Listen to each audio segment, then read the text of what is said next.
Welcome to Vulnerable Relationships. I am William and I met Sophia, my future fiancé, 2 years ago through a friend. I had recently broken up with my ex-girlfriend after her cheating. My self-esteem was rock bottom, and I was constantly pestering my friends with my grief. One of them, Adam, suggested that I go out on dates with new people or I would keep brooding for a long time.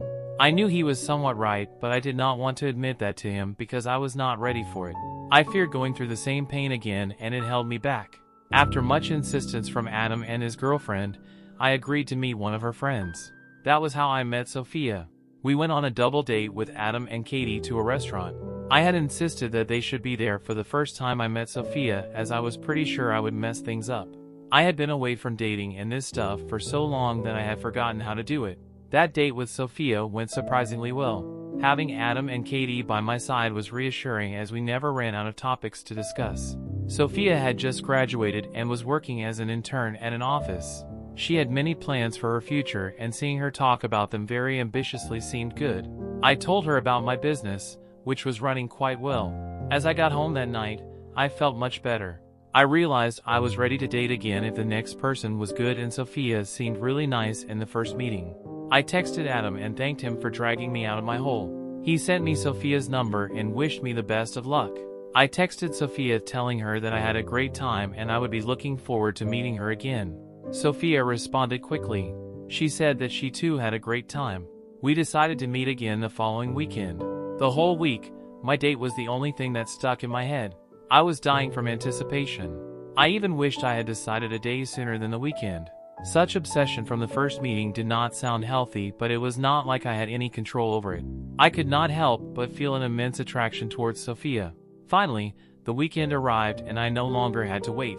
I was very concerned that I should look good. I changed my outfit thrice before I settled on a dark blue shirt and slim pants. I got there on time. Sophia was already there when I reached. I found it weird, but I went in and greeted her. We sat down and began to talk. I did not realize that time had passed so quickly. The conversation went so smoothly. We went through lots of topics and all of them were exciting. I loved how much we clicked together. From then on, we began to date, and I thought it was the best thing that had happened to me. Within 6 months, we got engaged. When Adam and Katie heard about our engagement, they came over to congratulate us. They were very happy for us and said they could not just wait for the wedding. I wanted to keep it low-key and straightforward, but my friends and family were only up for it. They said they wanted a big fancy wedding where they could see the joy of our union. I disagreed with them, but Sophia did, so I had to. The wedding preparations began and everyone was excited about it. We were searching for locations for the wedding. Sophia wanted a natural setting, not some hall with artificial decorations. We found a beautiful place for our wedding, outside the city, with trees and flowers. The moment I looked at it, I could imagine myself getting married there. I asked Sophia, and she too was mesmerized by its beauty. It was just so alluring and breathtaking. I was glad I had found this place for my wedding. I sent pictures of the location to my parents and they loved it too. I knew this wedding was going to be perfect. However, I was proven wrong. One day, I went to pick Sophia up from the coffee house. She was there with her friends. Katie was also there. I just knew Katie and Helen in Sophia's circle. They were the closest to her. Sophia went to the washroom and I talked to her friends while waiting for her. They told me they were planning a surprise bachelorette party for her. They were going to hold it 2 months before the wedding. I asked them why they arranged it so early, and Katie pointed out that it would be expected near the wedding and would not be a surprise. Sophia's friends kept joking about hot strippers, and I told them not to spoil my fiancé and intoxicate her. In the middle of this conversation, Sophia returned from the restroom and we had to stop talking. I took her to the movies and had a good time. The time before the wedding was flying because we were busy preparing. Picking out the wedding dress was the most difficult decision we ever had to make. Sophia was very fashion conscious and I just wanted her to be happy. She chose my tux herself and I loved her choice. I trusted Sophia's fashion sense. She did not let me see her wedding dress because it was considered a curse. However, I did walk in on her by mistake and I saw her. I stood frozen because it was like she had cast a spell with her beauty. She looked just like an angel in that white dress. My jaw dropped and I did not realize it. Sophia stared at me in horror and asked me to get out of the room and close the door in my face. She came out minutes later after changing her dress. I was sitting outside. I got up and gave her the kiss that was pending. She told me it was considered unlucky to see a bride in her dress before the wedding, and I told her I had her, so I trusted my luck. She smiled and kissed me. I did feel like I was the luckiest man on earth. Next week, Sophia asked me if we could watch a new movie that had just been released. I had to refuse her because it was the Saturday her friends had planned the bachelorette party. I made up an excuse from work and she was unhappy. I did not expect her to make such a big deal out of it, but Sophia was furious. She had told me about it a few days ago. Perhaps that was why she had expected me to clear her schedule. I had to let her stay mad to keep the bachelorette party a secret. Sophia was at her home when her friends came by and took her to the club, where they had arranged a private event for her. Helen and Katie had texted me about it. I stayed at my home and watched television. I was expecting a text from Sophia that night. I waited until 12 at night, but she did not text back. I fell asleep watching a movie. When I woke up in the morning, I checked my phone to answer Sophia, but I was surprised to see that she still had not texted. It was weird. No matter how much we argued or fought, we never ignored each other like this. And after the bachelorette party, she must have known that I knew of her friend's plans, so I had to refuse. Yet, she had not responded. It was so irrational, and I knew something was just not right. I called Sophia, but she did not pick up the call. I began to get worried. I went downstairs and had breakfast. I had to check on her, as things did not feel normal. Sophia was not the person to ignore me and not pick up my calls. I was about to leave my home when my phone rang. It was Sophia. I picked it up instantly and asked her if everything was okay. Sophia's voice sounded strange. She did not seem alright. She said that she was okay. When I told her she did not sound okay, she said it was just last night's hangover. She had gotten really drunk last night and had not replied to my text. I sighed in relief. 2 weeks later, I was at Sophia's house.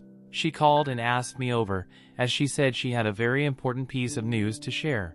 She made it sound very urgent, so I went straight to her house. As I went inside, she asked me to sit down and finally broke the news that she was pregnant. I was taken aback. It was the last thing I had expected her to say. I had never considered it, but this news did not upset me. It actually felt good. I was happy. It took me a few minutes to process this big news, but I was pleased. I was marrying the woman I loved the most, and now that I knew I was having a child with her, it made me go over the moon. I did not think I was ready to be a father, but one can never be entirely prepared for it. What matters most is that you are ready to make all the possible efforts to be the best. I took Sophia in an embrace and kissed her. I told her I was grateful for her and that this news brought me more joy. Sophia seemed worried. She was not happy, perhaps. I reassured her that she didn't have to worry. We will handle it together, and I will always be there for her. She smiled, but I could see she was not at ease. I thought it would be because of all the nervousness of the wedding, and now this considerable change being added to it. I tried my best to comfort her as much as I could. The next day, I was in my office when I got a call from Sophia's friend, Helen. It seemed weird, but I picked up the call. Helen sounded extremely worried. She asked me if I could meet her urgently. I did not want to do it without asking Sophia first, but before I could put my concern before her, she said that I could not tell Sophia at any cost, as this had everything to do with her. I did not feel good about it, but I decided to listen to Helen and met her at a cafe. Helen told me to take a deep breath and listen to everything with patience. She said that Sophia had slept with one of the strippers at her bachelorette party. My mouth dropped open at this sentence. She said that the child Sophia was pregnant with was not mine. It was that stripper's child. I wanted to say that Helen was making all this up, but she took her phone out of her purse and opened some pictures. In those pictures, Sophia was doing it with a stripper. Helen said that she had tried to stop Sophia, but Sophia was too drunk and was not listening. The rest of the girls did not try to stop her. Helen said that she tried a lot to keep this to herself, but when she found out that Sophia was pregnant, she could not hide it from me. It would have been unfair to do so. I asked Helen to send me the pictures.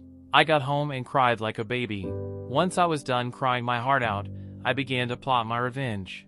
I could have quickly canceled the wedding, but that would have been super simple and inadequate. I decided to leave Sophia on the wedding day. After a week, my wedding day finally arrived. I had been waiting for it impatiently because it was the day that I was going to kick Sophia out of my life permanently. I had put on a projector and I was going to bring the truth in front of everyone. I got ready and everything was going as it was supposed to. Just before the ceremony was about to start, I asked for everyone's attention. I announced that there was something that I wanted everyone to see as it would mean a lot to me. Everyone looked at the projector and I began to play the pictures and videos that Helen had sent to me. There was a hush in the crowd.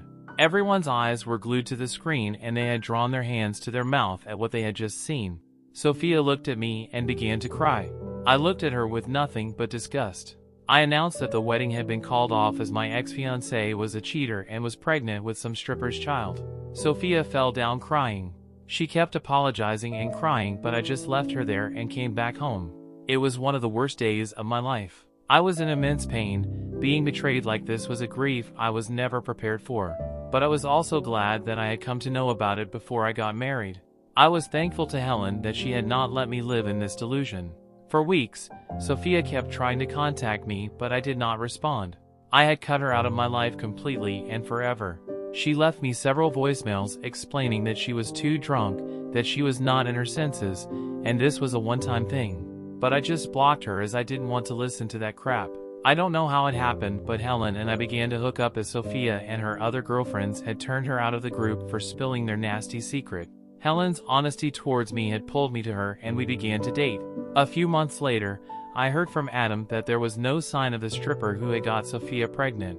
She had given birth to a boy and was a single mother who was living a miserable and humiliating life.